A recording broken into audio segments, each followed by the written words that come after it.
Prezados irmãos, prezadas irmãs, vamos continuar com o livro Primícias do Reino, de Amélia Rodrigues. E hoje o comentário é do capítulo 5, o mancebo rico. E no Evangelho nós vamos encontrar essa história como o jovem rico. E esse jovem, nos diz Amélia Rodrigues, chamado Efraim, era um judeu de classe alta, um homem muito rico, um homem muito importante para a sua sociedade.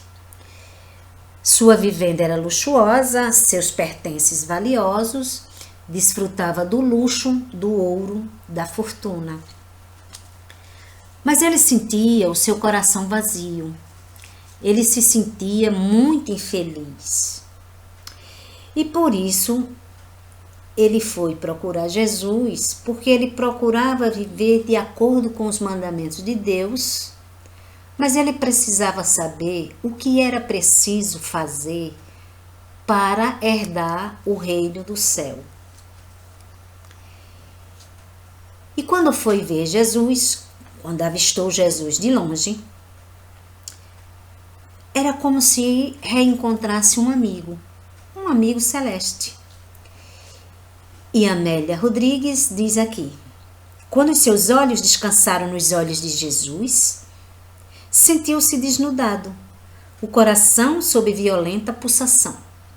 O homem e o filho do homem se defrontavam. Aproximou-se de Jesus e perguntou-lhe: bom mestre, o que posso fazer para herdar a salvação?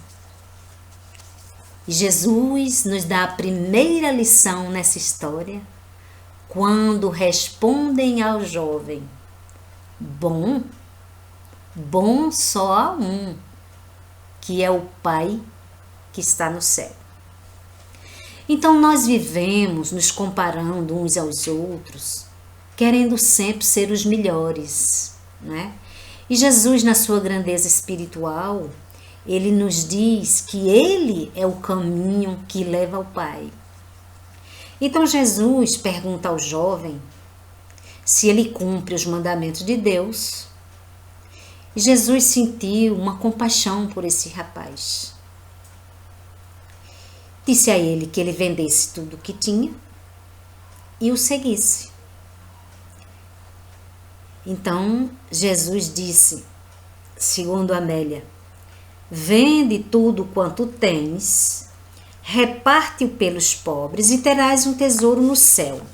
Vem e segue-me. A meiguice e a ordem da voz de Jesus ecoava naquele jovem como cascatas em desalinho nos abismos do espírito. Interiormente gritava: irei contigo, Senhor. Mas o rabi em silêncio aguardava a resposta do jovem. E o jovem, em perplexidade, atormentava-se. O jovem lembrou-se de que os amigos o aguardavam na cidade, de que os compromissos o esperavam.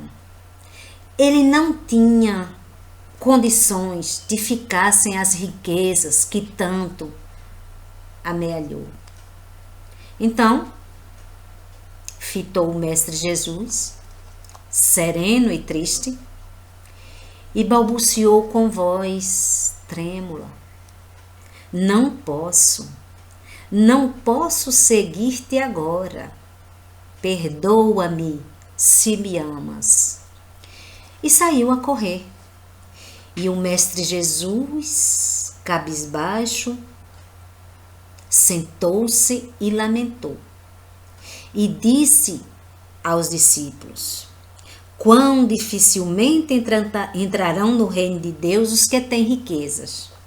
Em Mateus capítulo 19, versículo 24, Jesus disse: é mais fácil passar um camelo pelo fundo de uma agulha do que entrar um rico no reino de Deus.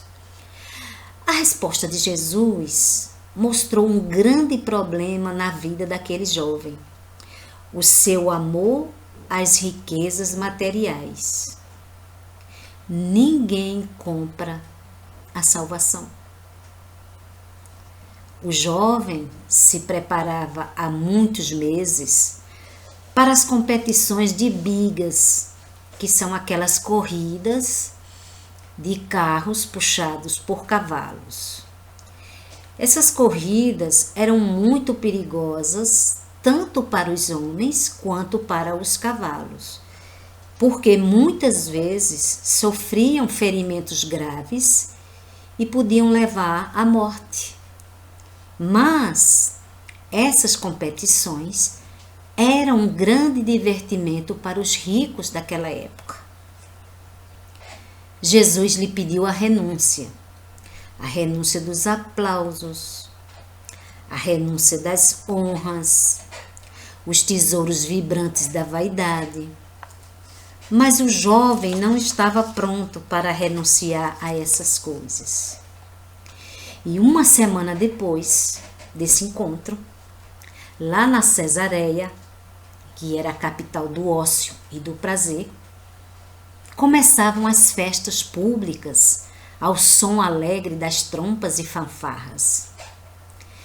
Numa manobra infeliz, um carro vira e um corpo tomba na arena, despedaçado pelas patas velozes em disparada.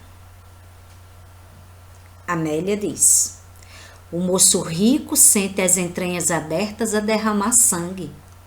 Os escravos tratam logo de arrastá-lo da pista. E mentalmente ele relembra o olhar de Jesus e recorda em silêncio suas palavras: renuncia a ti mesmo, vem e segue-me.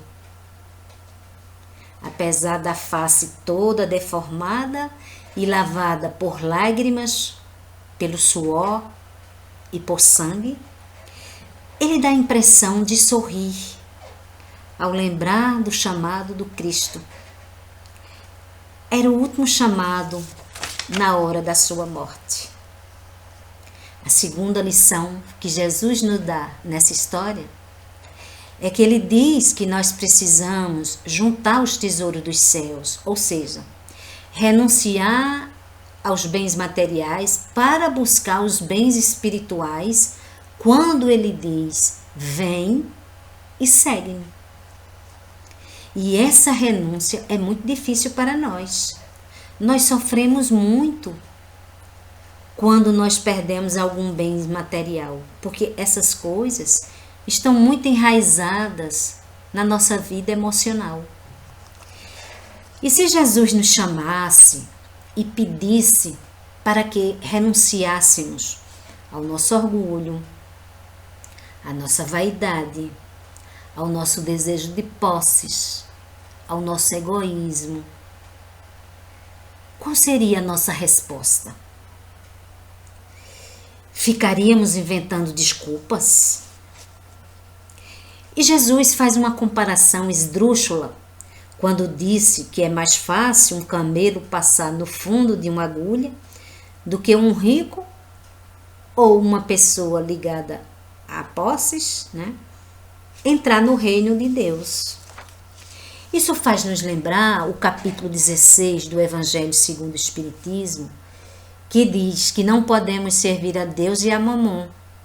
Ou seja, não podemos servir a Deus e as riquezas.